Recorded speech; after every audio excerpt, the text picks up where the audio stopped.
Hey everybody, this is the Ian here with Global War 1936. It is here turn 10, and it is America's first turn in the war, which means we got to do all these really exciting. Oh wait, we should probably do KMT first. I'm getting myself in that habit. KMT has $4.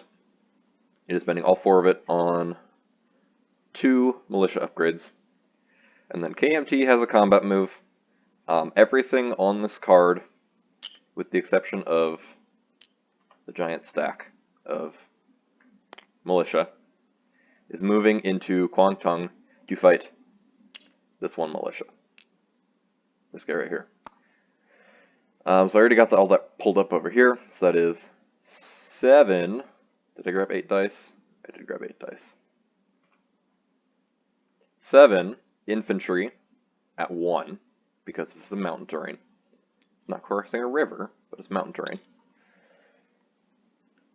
2 first strike artillery. 3 mountain infantry at 2, and 2 mountain infantry at 3. Okay, and then all of the blue dice here can retreat if they roll a 10, 11, or 12. None of the ones on the bottom here can retreat. They're all upgraded units. And then the 2 anti-air are coming, but they do not have anything to fire at because there's no planes there. And then we have our 1 militia who's going to make a big impact. So I guess we're going to actually roll our 2 artillery first, see if we got a hit there. That is a negatory. So the first strike does not count. And then everything else, we need 1 hit from all these numbers. The militia does not hit. 1 of the infantry does, because nothing else did. Because that is a 1 from the infantry. Does anyone retreat? We have 1 militia that retreats. That is a 6, not a 9, because I don't... That's a 9. I'm pretty sure it's just 10, 11, 12, but I'm going to double check that. Yours rolls a 10 or more. Yep, we're good. Okay, so militia dies, 1 infantry retreats, and everything else keeps going. And we take this territory.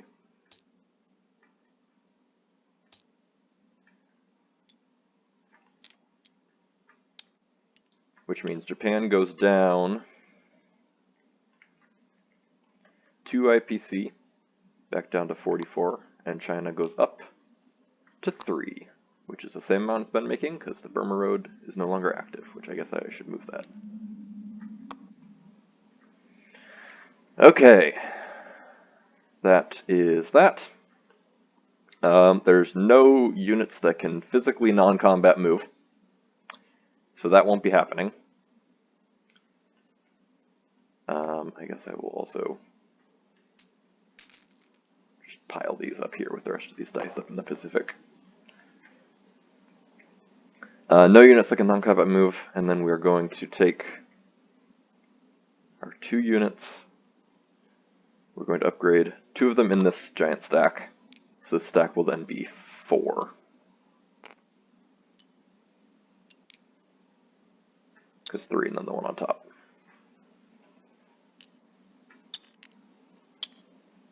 So there's actually 3 infantry here still, and 4 militia. And then our whole stack in Kwangtung. And that shall end the Chinese turn, where they gain 3 IPP from their own territories, which has not happened in a little while. So it's pretty fun. I'm gonna double check all that. Yeah.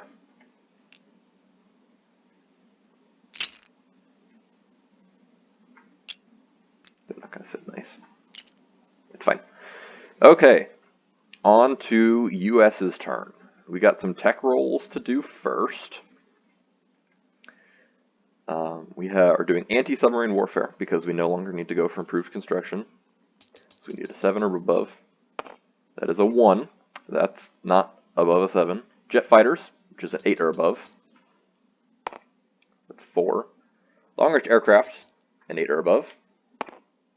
That is a 12. That will tick up, which is very nice. Heavy strategic bombers, 9 or above. A 7. Should have got that for anti-sub. And then strategic rockets, 9 or above, that is a 9. So that puts us 3 techs now up at tier 3, which is pretty nice because they're the ones I actually need for objectives. Would have been nicer to get jet fighters or anti-sub warfare, but it's fine. I'm trying to remember if I needed to do anything over here. I just moved a couple of the markers down. I put America's marker on. And over here, I think there was something we needed to do, because Calcutta is now Japanese, so this goes up 1, but this does not go down 1 because of Sphere of Influence is currently active, because America is now in the war. Additionally, we have Big Blue Fleet for this turn, so it goes up 1 more.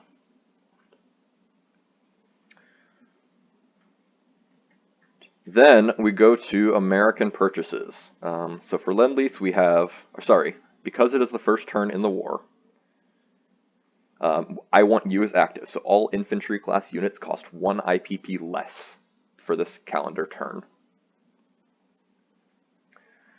So then we are purchasing. Oh, I did that wrong. Okay, it's fine. And then additionally, because I have, for this turn, Big Blue Fleet makes capital ships cost 1 less per stage, which stacks with improved construction. So everything, it's only capital ships. I didn't read that till just now. That is all facilities and ships, but Big Blue Fleet is only capital ships. Interesting. Okay, I'll have to do some math over again. So let's all do it together. We're Lend-Leasing 1 tank to KMT 4-6. We're Lend-Leasing 1 infantry to FEC 4-2 because of I want you. And we're Lend-Leasing a destroyer to France 4-6. Again, because of improved construction. We're getting 2 militia and 2 militia upgrades for a total of 4, because each one of them only costs 1. We're getting 2 Marines for 6, because they're downgraded in price. We're getting a fighter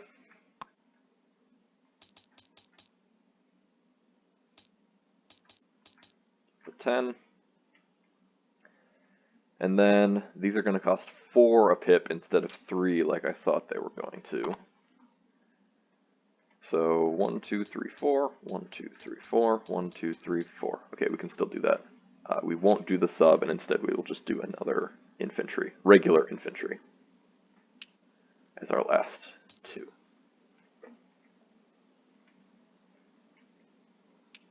All right.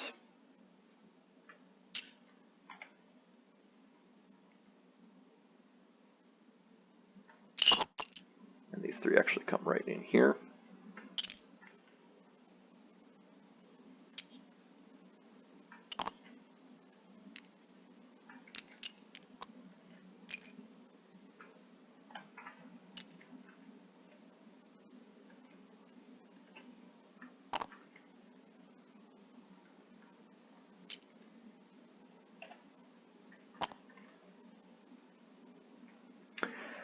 America does have a couple combat moves. I need to remember what I'm doing with all my escort duty wonkiness over here. I believe that the only escort duty thing that is changing is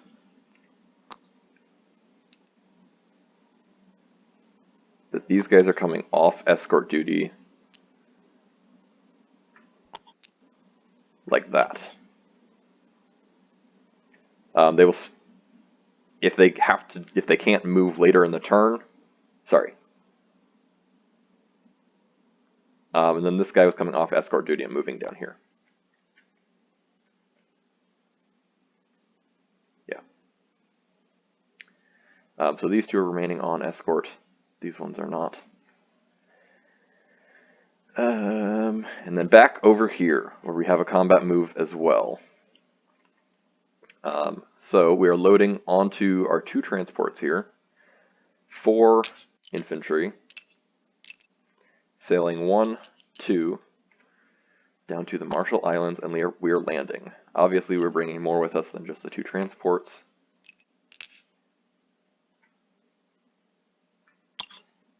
We're bringing pretty much everything.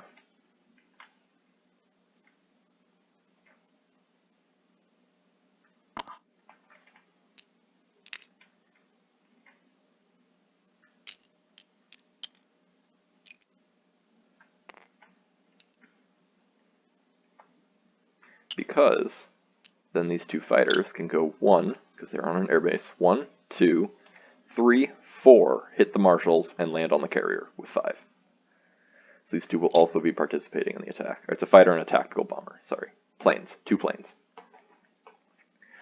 So there's 4 infantry landing. I will get 4 shots, 2 from battleships, 2 from cruisers. I'll have 2 planes and 4 infantry landing. So as long as I do not get 2 hits by these 2 on the first round, some of them will at least make it to the beach.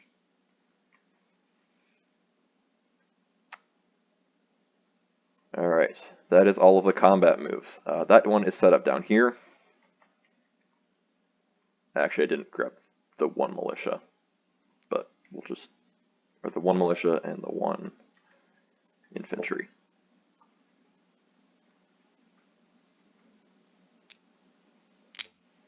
I did grab these, so I'll need to remember to put them back if they do live.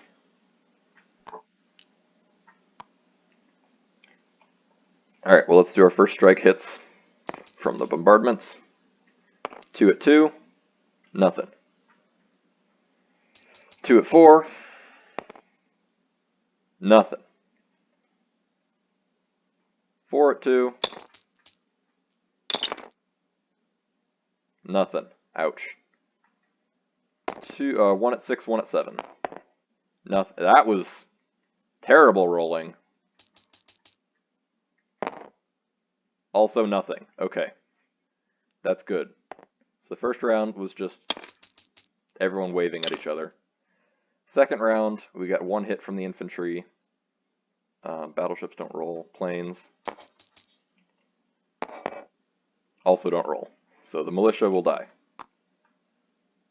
These 2, 1 hit. So 1 of my infantry will also die. I won't get rid of the dice that rolled well. Third round, again, there's our hit. Infantry doing all the work. Planes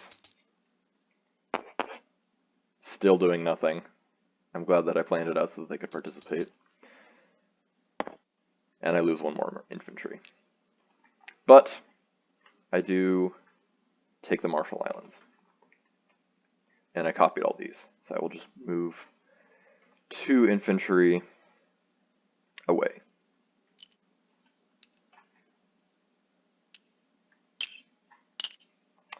And the US gets to take its fancy occupation marker for the first time all game and drop it onto a little island.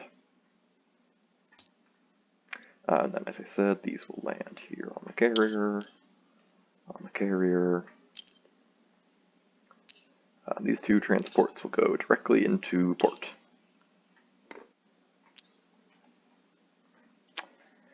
I guess then US goes up 1 to 64, and Japan goes down to 43.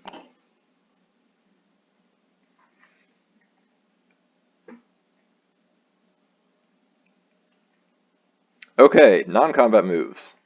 We have this guy picking up 2, dropping them off at Hawaii, going port. Our Marines are finally on the way. I just didn't think about planning ahead well enough in advance. The coastal subs continue their piddly little trek and move 1 further. This destroyer moves 1, 2, 3 down here off of New Guinea.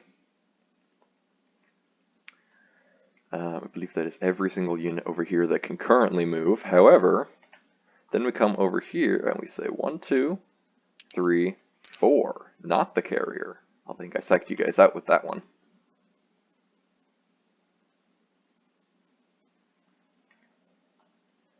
So then they can all finish their move here.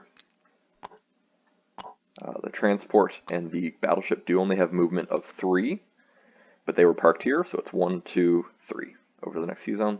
The other 2 were movements of 4 from here, 1, 2, 3, 4. Both of those because of ports. Then the seaplane moves down to Mauritania. The carrier moves 1, 2, 3, 4 up here to join the rest of this group. The battleship moves 1, 2. These 2 remain on escort duty.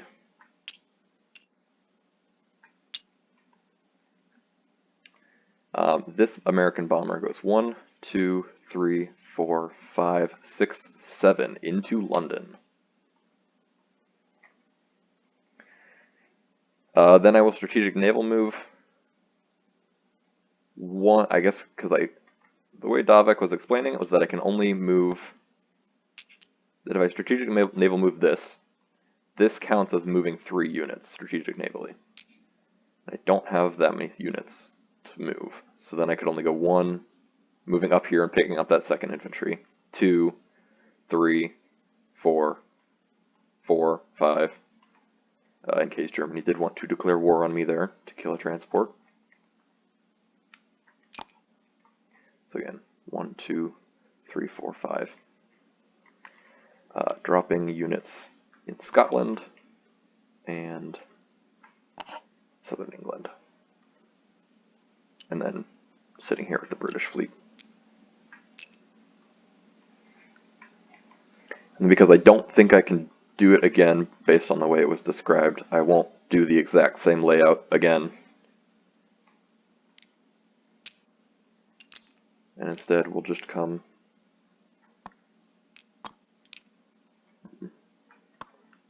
sit over here with my fleet in the Atlantic, which it does have destroyers. 2 of them, light cruiser, battleship, and a carrier with 2 planes permanently on map for this zone. Then we're going to rail this militia to DC, because I don't know why it was sitting here. I think I forgot about it. These coastal subs move 1 space. Actually, no, they're going to move here. That militia has to stay there. I think that is pretty much every single movement that I can make.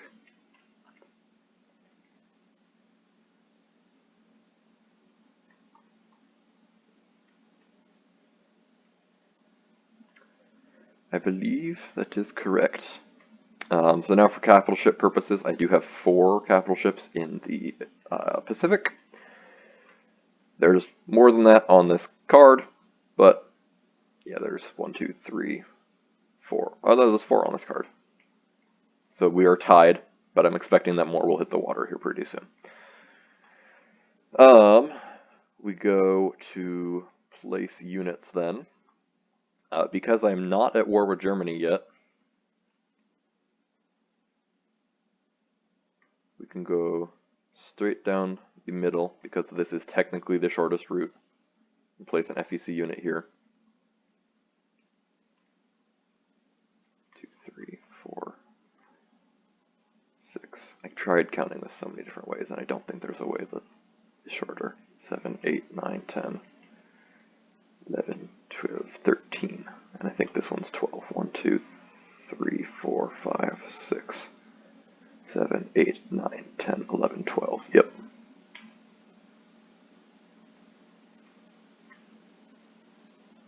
Two, 3, 4, 5, 6, 7, 8, 9, 10, 11, 12. That's 12.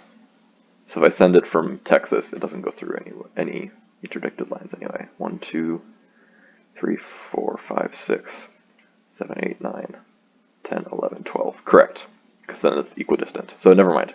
That would not even come into factor.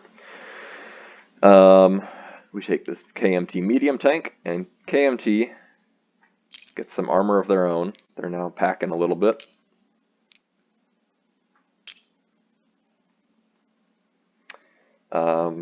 This French destroyer joins the rest of the French fleet.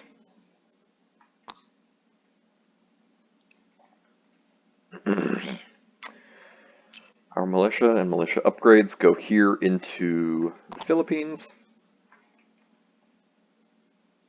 Well, that's not right.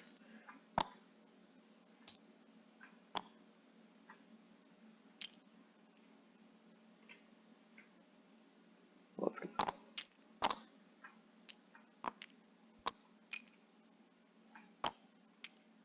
That's 5 units now in the Philippines. Fighter goes... Oh, that's what I forgot to do. I forgot to move that fighter. 1, 2, 3, 4. It's landing here in Hawaii. This fighter... No, sorry. This fighter will save till the end because I have to do other things. 2 Marines go there. 1 infantry goes here into DC.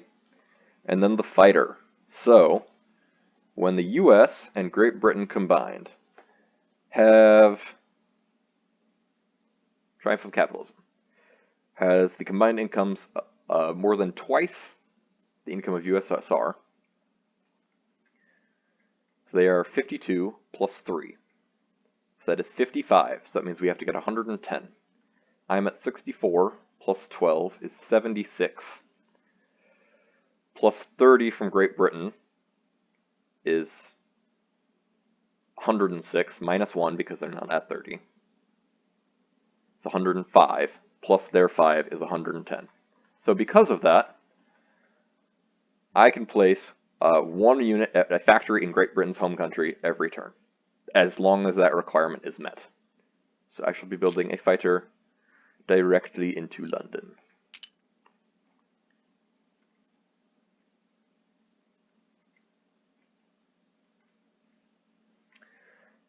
Then we go to, that's all my units, then we go to collect income phase, and the US gains 64 plus 12, so 76 bucks. We're making the big cash now.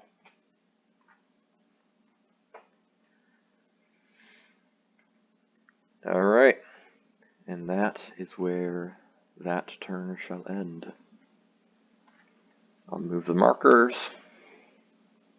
January 41. Sorry, that should be July 41. The Blitzkrieg ability that Germany already used is about to end. Oh no. And that is where we shall leave it.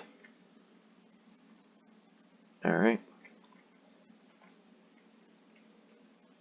Toodaloo.